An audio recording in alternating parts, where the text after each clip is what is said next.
Ano pangalan ng ama? Ano naman ang pangalan ng anak? Sabi nung iba, ang pangalan ng ama, Yahoo! Meron nung ngayon, may papila ko, ang pangalan daw ng ama, Yahoo! And sabi naman nung iba, ang pangalan daw ng ama, Jehovah. Sabi naman nung iba, ang pangalan daw ng ama, Yahweh. Sabi naman nung isa, Pinakyaw, Yahweh El Shaddai. Oh. Ang sabi naman nung isa, El Shalom. Ang sabi naman nung isa, Rosamundi. Yun daw ang pangalan ng Diyos. Sabi naman nung isa, ang pangalan daw ng Diyos, Uha! Uha! Yun ika ang sinasabi ng bata pagka panganak. Uha! Uha! Kaya ang pangalan ika ng ama, Uha. Napaka... Meron naman na sabi, ang pangalan daw ng ama, ako nga. O, alamin natin sa Biblia. Ang Diyos maraming pangalan. Lahat ng pangalan niya tunay. Lahat ng bagay na itinatawag ng Biblia sa Diyos, tunay yun. Halimbawa, tinatawag siyang banal. Pangalan niya yun banal. Basahin natin. Ito po sa Isaiah 57:15. Sapagkat ganito ang sabi ng mataas at matayog na tumatahan sa walang hanggan, na ang pangalan ay banal. Ang mataas at matayog na tumatahan sa walang hanggan, ang pangalan ay banal. Banal pala. Yung palang salitang banal, pangalan pala ng Diyos yun. Totoo yun. Tunay na pangalan ng Diyos yun. Sapagkat ang Diyos nga ay talagang banal. Di ba? Ang isa pa, yung 34 ng Exodo.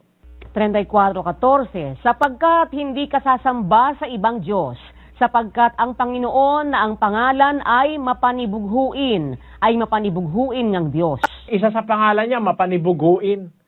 Jealous. Sa 34:14, kapatid na Daniel sa English.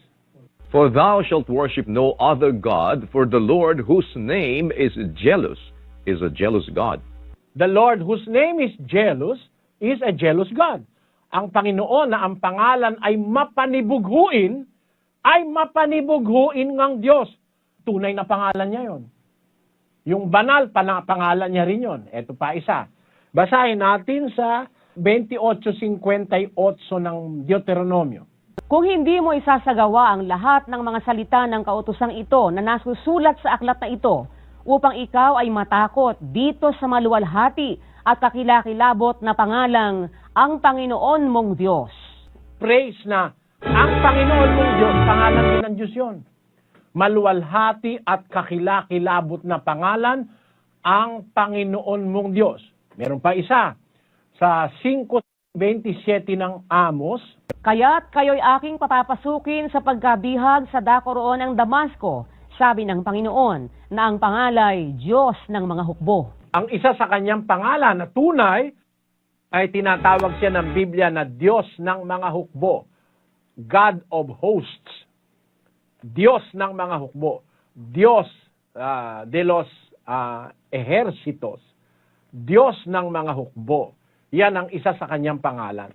Maraming pangalan ng Diyos sa Biblia, kapatid. Yung pangalan, yung itinatawag sa kanya. Ang kahulugan kasi ng salitang pangalan, yung pantawag sa isang bagay, lunan o pangyayari. Name of a person, place, or thing. It is the way you call a person, place, or thing. It is a noun. Or it may be a proper noun. In the Bible, God is called in so many ways. Ang isa sa kanyang katawagan sa kanya ay Diyos ng mga hukbo, banal, mapanibughuin, ang Panginoon mong Diyos. Yan, mga katawagan sa Diyos yan, mga pangalan ng Diyos yan. Pero meron siyang pangalang matagal na, wala pang mundo, pangalan niya na yon. Sa 63:16 ng Isaias, kapatid na Daniel.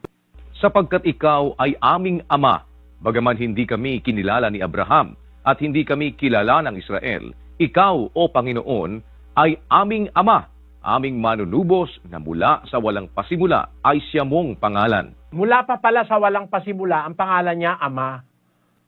Wala pang mundo, ang pangalan niya na Ama. Ikaw ay aming Ama. Kaya nung si Kristo'y magturo ng panalangin sa mga apostolan, sabi niya, manalangin kayo ng ganito, Our Father, which art in heaven, hallowed be thy name. Thy kingdom come, Thy will be done in earth as it is in heaven. Give us this day our daily bread, and forgive us our debts as we forgive our debtors. And lead us not into temptation, but deliver us from evil. For thine is the kingdom and the power. Ang taas na, hindi ko naabot. Handa na, hindi ko naabot. Ang sabi dun sa panalangin, Our Father, manalangin kayo ng ganito, Ama namin na nasa langit ka, sambahin nawa ang pangalan mo. Aling pangalan yon?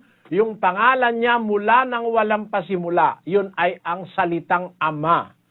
Ama namin nasa langit ka, sambahin nawa ang pangalan mo. Bakit? Ang sabi kay Isaias, ikaw ay aming Ama.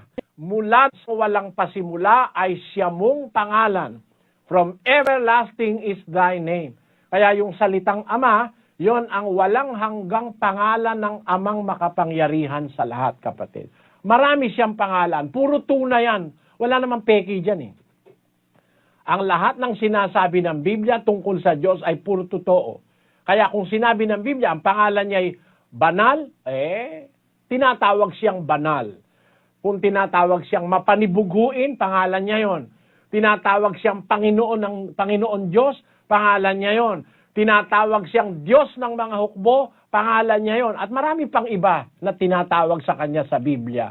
Puro tunay na pangalan yan, kapatid.